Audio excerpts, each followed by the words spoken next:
The Dark Road finale has to be one of the greatest Kingdom Hearts experiences I think I've ever had in my life. I am a wreck right now. I am in love. I loved it so much. I loved Union Cross's ending already, and Dark Road maybe topped it. I still need some time to collect my thoughts, my feelings. Today, however, we are going to be talking about the translated Tetsuya Nomura Q&A after Kingdom Hearts Dark Road. The final update was released, and along with the final update, series director Tetsuya Nomura gave us a Q&A talking about specific parts of the story and a little bit about the series and future as a whole. I haven't read everything, so I'm going to be reading it live with you guys. And of course, we have 13 questions to get through. Go figure. Also, if it wasn't obvious already, spoilers, beware. Watch Dark Road, please. You're doing yourself a favor. In past titles, we saw a different looking young Xehanort than the one in the Destiny Islands cutscene seen in Birth by Sleep. Is there an explanation for that?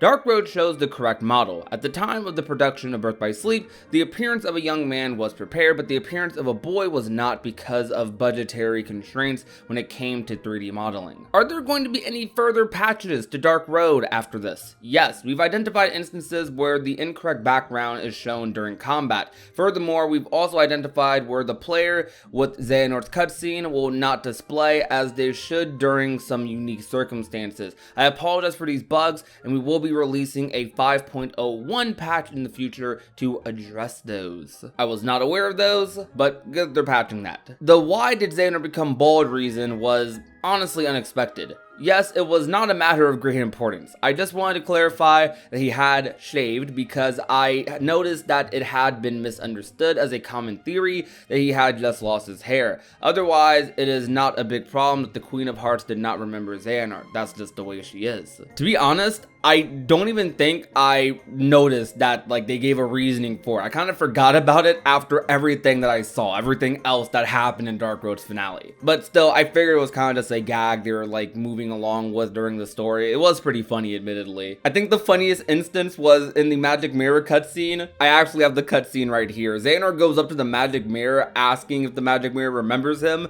and Magic Mirror says, "A young boy then, now a man grown. Fewer hairs grace thy head, but you are known." I actually thought that was pretty funny. And then Xehanort just holds his head yeah.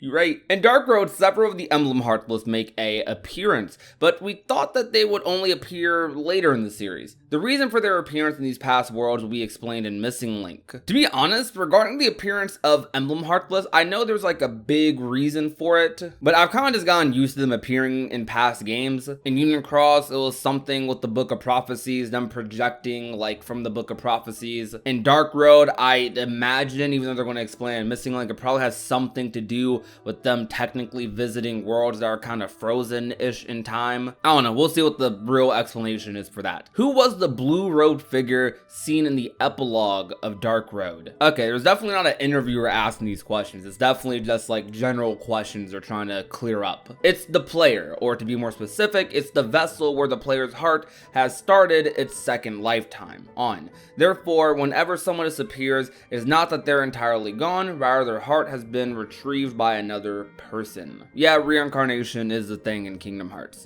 We don't know if the player is the only instance of it yet. Maybe there will be others. But I wouldn't mind if the player was the only instance because that would add some sort of special feeling to the player. Is the Scala Asylum in Dark Road and the one in Missing Link one and the same? Correct. The reason why there's such a difference in atmosphere is due to the fact that Scala Asylum is positioned as a multi-layered city, with the new city being built on top of the old one. And for question number 7, Xehanort's full descent into darkness wasn't fully explained, was it?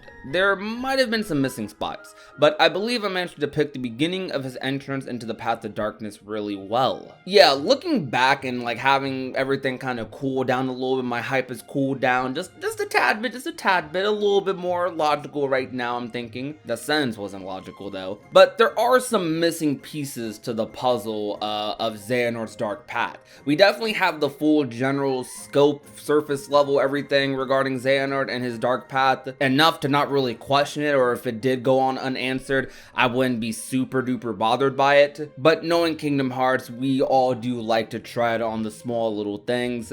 The series itself also likes to do that as well. But I'd imagine there's probably a lot more they want to do with this story, but they wanted to just kind of get out the way. Ooh, I really like this classmate slash upperclassmate. Will he or she be in future stories? Regrettably, while I wish I could have further explored their character development, I was unable to do so, or the story would get insanely extensive. Most of the characters will probably not appear in future stories, but if the opportunity arises, I would love to depict them in other forms of media. What does other forms of media mean? We talking books? We talking movies? What do you mean other forms of media? That's the thinker right there. Could you explain more about the "Destiny is so cruel" line by Master Odin? Naturally, Master Odin also had a master to mentor him. Said master entrusted Odin with the mission, which actually ties in with the identity of the blue-robed individual. Oh, so I'm guessing we're gonna find out about Master Odin's teacher in Missing Link. I'd imagine Missing Link is gonna like lead directly into Darkroad in some way, shape, or form, so we'll probably see early life of like the blue-robed individual along with Master Odin. Xehanort appears with a figure who we assume to be his mother. Is that Skuld? That is incorrect, thank you. However, she is related to Skuld in some way. Never mind. The next title, Missing Link, will have Bloodlines as one of the story's main points. So we're actually touching upon family in future Kingdom Hearts games, or well, in Missing Link rather. I wonder if there's going to be a plot point in KH4 and so on, because we're really getting into Bloodlines.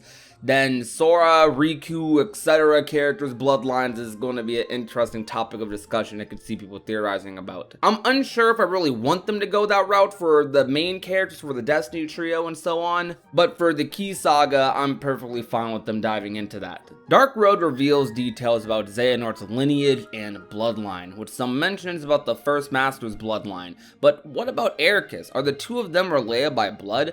My apologies, I cannot answer that as it will be explained in Missing Link. Speaking of Missing Link, can you share any more information about that? We are currently in the preparation of the closed beta test. Unfortunately, I am still unable to give a more precise time as to when it will happen, but there are plans to rename the Kingdom Hearts Union Cross social media accounts into Missing Link accounts, so I urge you to follow them. We're probably going to be seeing that within the next couple of months. I'd imagine Missing Link is going to begin its advertisement cycle sometime around October-ish, maybe even end September. Lastly, will Xehanort appear in future titles? This is the big question. Just because the Dark Seeker saga is now concluded does not necessarily mean Xehanort will never appear again in the future titles. If the opportunity arises, then. So I did see some buzz about this question just a little bit, because there's a little bit of a mix between people where people want Xehanort to stay gone a decent bit, but there's a lot of people who also don't mind him being around. I think Darkroad has definitely adjusted the reputation of Xehanort a lot. I'm seeing a lot of people getting on Woody, for example, in Kingdom Hearts 3, because at first it was like a roast, like no one's ever loved you before, and now people are like, wait, no, don't talk to him that way. That's my boy right there. And I might be in the same boat, I'm not gonna lie. I love Xehanort. I've always loved Xehanort as a character, but Darkroad like contextualized him in a way, like contextualized his young life in a way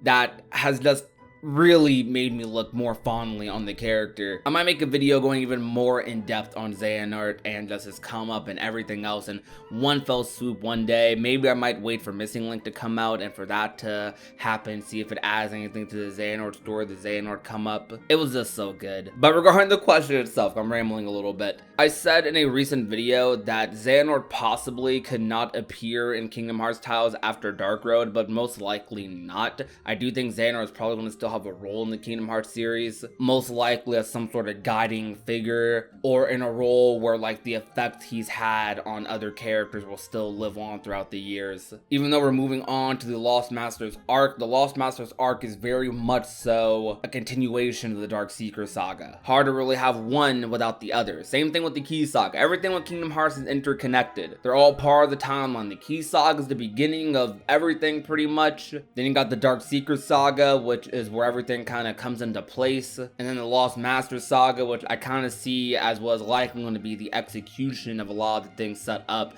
by the Key saga, by Darkseeker saga. So I think everything is going to come even more full circle when we get around to finishing the Lost Masters arc, however many years that is. I don't care. I'm gonna be along for the ride. I'm excited for it. I hope you are too. It is so exciting when new Kingdom Hearts stuff happens because it's just so fun to talk about, and there's like no feeling like in this world like when new Kingdom Hearts lore drops.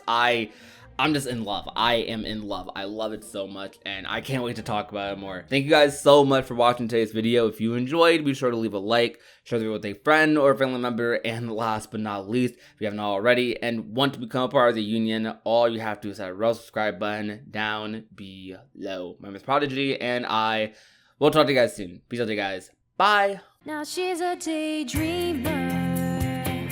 She's always thinking about him.